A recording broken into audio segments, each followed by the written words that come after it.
絶対に逆らえない相手から人を殺せと命じられたらあなたはどうしますか。2021年8月23日、ブラジルゴイアス州ゴイアニア。この町で一人暮らしをしている16歳の少女が自宅へ遊びに来ていた女性に向かい無邪気に笑いながら言いました。ねえ、サイコパス診断やろうよ。サイコパスという言葉の意味もよく知らないまま友人同士で診断サイトを面白がって見ているような印象のその会話。しかし私のこと好きなんでしょ？だったらできるよね。ただの遊びにしては意味深な発言をする少女。問いかけられた女性ライッサ・ヌネス・ボルジェスは無言でうなずきました。翌日、友人4人でショッピングモールのファストフード店へ訪れたライッサたち。談笑しながら来店した彼女たちは返り血で汚れていたのです。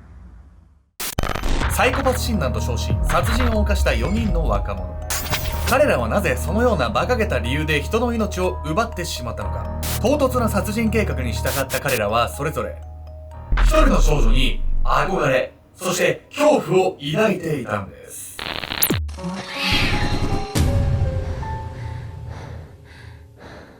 おそつけちゃんです。やみやみこーす。ちょっと私もね、最近 YouTube で見てる動画の話になっちゃうんだけど、久しぶりに釣りの動画を見始めたのよ。20キロとか30キロのクエとかカンパチを24時間とか48時間とかぶっ通しでテント張って狙い続けるっていう釣りがあって、本当に釣れるの、それが。釣りたいってこと？それでやってみたい。やってみないんだね。あんたもあるでしょ？なんかそういうさ、いつかやってみたいって思うことがさ、YouTube 上で流れてることない？ゴリラの喧嘩とか。あ、知りたいってこと？参加はしたくない。見てみたい。早すぎて、頂上決戦かみたいな。なんかちょっと私の話と少し違う。いきゃいいじゃない、そんな。なんでそんなに冷たいの？みんなもなんかそういうの教えてください。今回はブラジルで発生した殺人事件をご紹介します。この犯人はサイコパス診断と称し、遊び半分で女性を殺してしまうんです。何そう、殺せたらサイコパスと認定されるみたいなこと？おっしゃる通りなんです。犯人グループにはこいつに命じられたら絶対に拒否できないというリーダー格の人物がいたんです。そして全員がこの軽率な動機に従ってしまったんです。事件の日の夜、友人の誘いを受けて外出した女性、二度と家には戻らなかったんです。救いの手。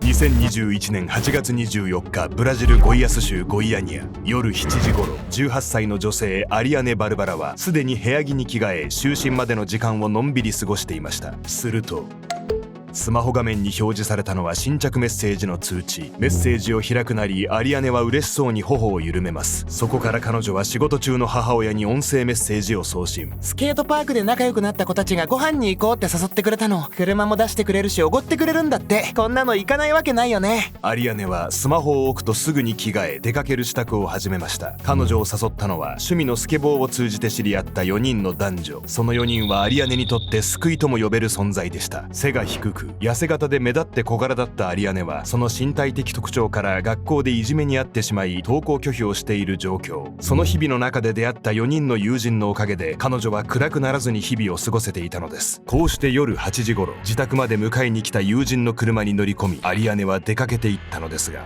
食事に誘ってきた4人組がアリアネになんかしでかすってことでしょ？学校でさ、いじめにあってめちゃくちゃ辛い時期じゃない？そこにつけ込むような真似してマジでひどいわね。ですがね、ここからがもっとひどい。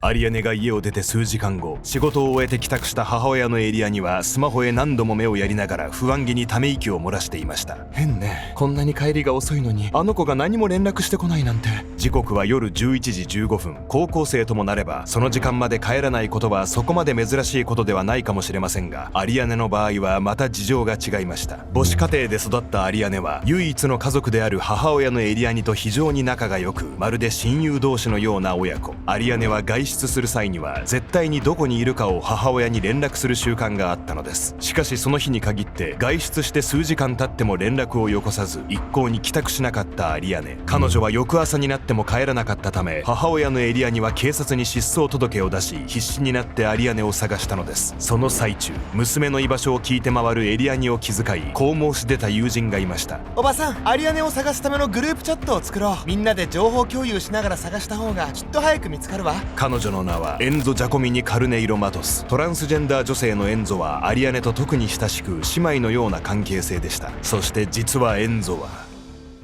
事件の日アリアネを連れ出したメンバーの一人なのです。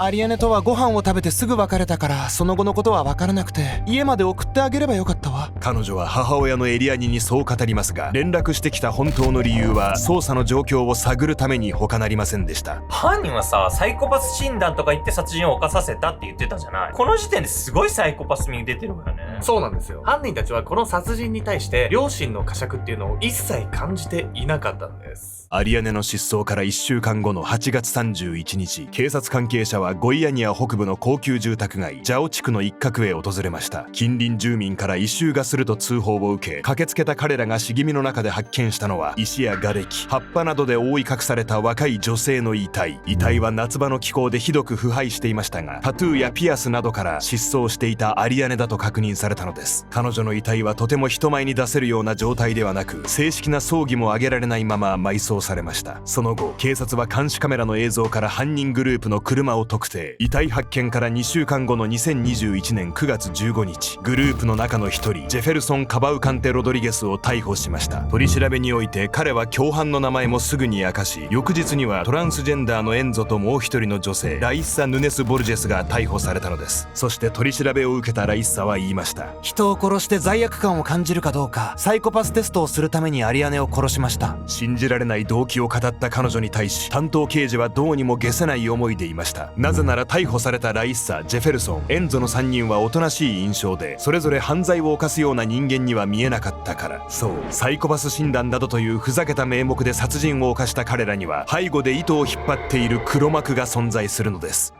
その黒幕ってのが命令されたら拒否できないってみんなが言ってるやつってことよね。そうなんですよ。10代後半からね、20代前半のね、男女3人を操っていたと聞くと、なんとなくですけど、コアモテのね、チンピラみたいな男を想像するじゃないですか。はい、実際の人物像っていうのはかなり意外だったんです。支配者。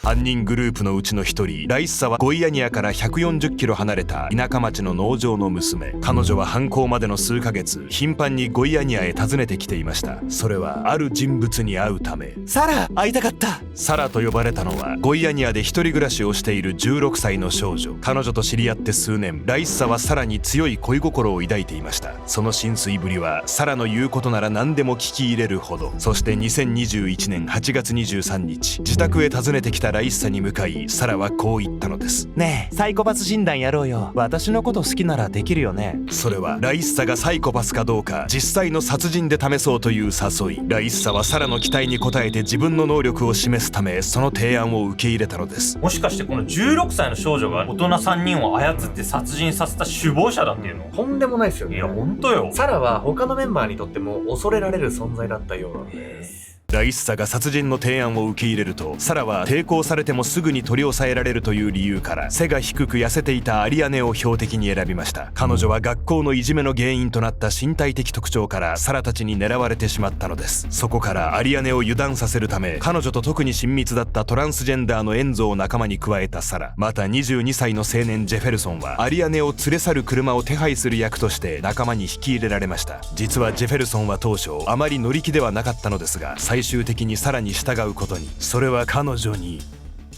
家族を殺すと脅されたから。ジェフェルソンもまたサラに長年支配されてきた大人の一人。ライッサのように恋心を利用されたのとは違い、恐怖で支配されていた彼はその影響からうつ病を患っているほどでした。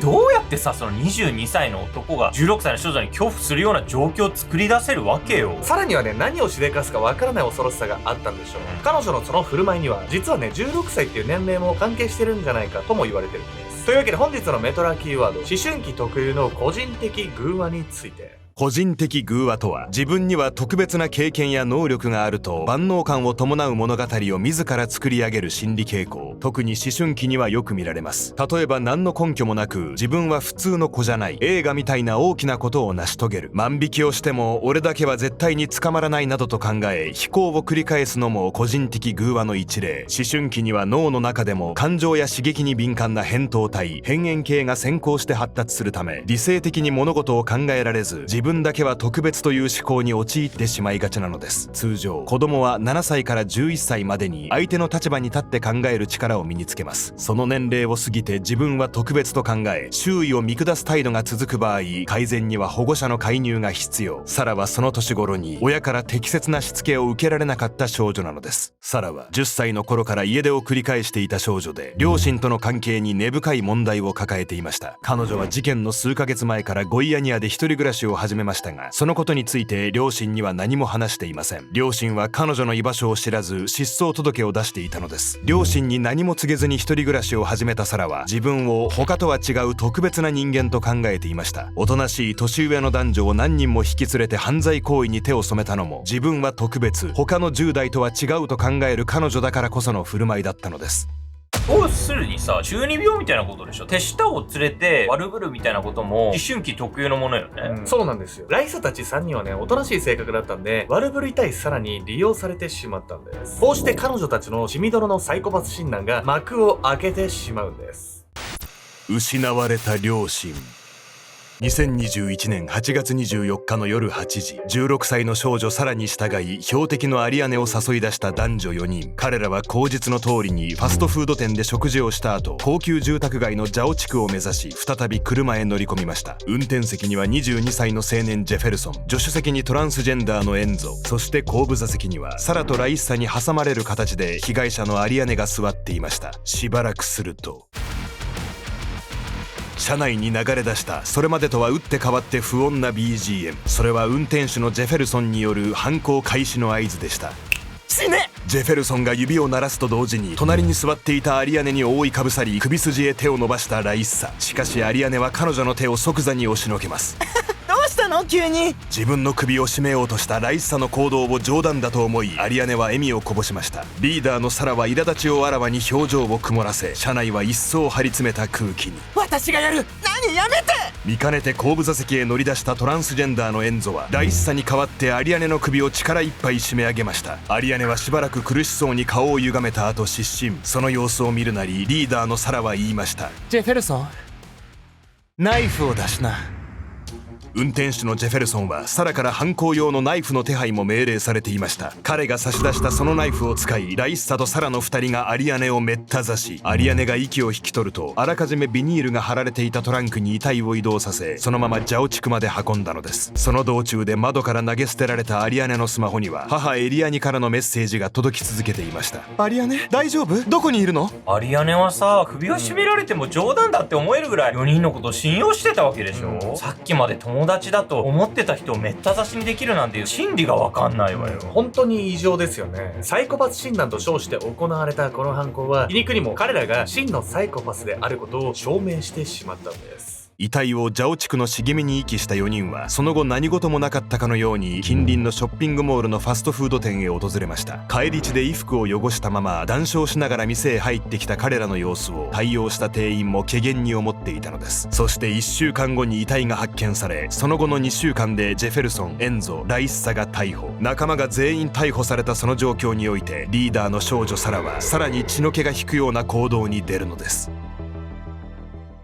2021年9月16日、それは最初に逮捕されたジェフェルソンに続いてエンゾとライッサの2人が逮捕された日のこと。被害者の母エリアニのスマホに一通のメッセージが届いた。こんな結果になってしまって本当にごめんなさい。私はアリアネが死んだ時その場にいたんです。でも私は弱いから他の3人を止めることができなかった。メッセージを送ってきたのは16歳の少女サラだった。その続きには仲間の3人がアリアネをどのように殺害したのか、犯行内容が詳細に綴られていた。その目に涙を浮かべながらサラからのメッセージを眺めていた母エリアに、一方でメッセージを送ったサラは薄ら笑いを浮かべエリアニからの返事を待っていた。さあどんな反応が返ってくるかな。彼女は懺悔のつもりでそのメッセージを送ったわけでも、犯行をカムフラージュするために送ったわけでもない。サラはまるで仲間3人が逮捕されたその状況を楽しんでいるかのようにエリアニの反応を試していた。この翌日、警察はリーダーのサラを拘束。彼女は取り調べの席でも一切反省の意を示さず、まるで自慢するかのようにこう語ったといいます。ナイフを一番最初に刺したのは私よ。こうしてエリアニへ送った謝罪のメッセージは完全な偽りであることが判明したのです。その後、逮捕された4人は精神鑑定にかけられ、自分たちがやろうとしている犯罪の意味を完全に理解した上でアリアネを殺害したと結論付けられました。紛れもなくサイコパスであることを示すその鑑定結果に対し、16歳のサラはむしろ嬉しそうな様子を見せていたといいます。殺人を犯したこととかさ、逮捕されたことをかっこいいとかって思ってるぐらいマジで中二病じゃない、こんな態度取られたら余計に許せないわよ。サラがね、余裕の態度だったのは、自分の年齢を踏まえて、この先どんなね、刑罰が下されるのかっていうのをあらかた予想していたからとも言われてるんです。案の定ね、サラに対して、遺族にとっては全くね、納得のいかない判決っていうのが下されてしまったんです。事件から2年後の2023年3月から8月にかけて、ライッサ、エンゾ、ジェフェルソンの3人は殺人と死体遺棄で有罪に。判決はライッサとトランスジェンダーのエンゾが懲役15年、車やナイフを用意したジェフェルソンは実際に手を下していないこともあり懲役14年となりました。そして問題はリーダーとして3人を操っていた少女サラの判決。彼女は最大で3年の施設収容処分となったのです。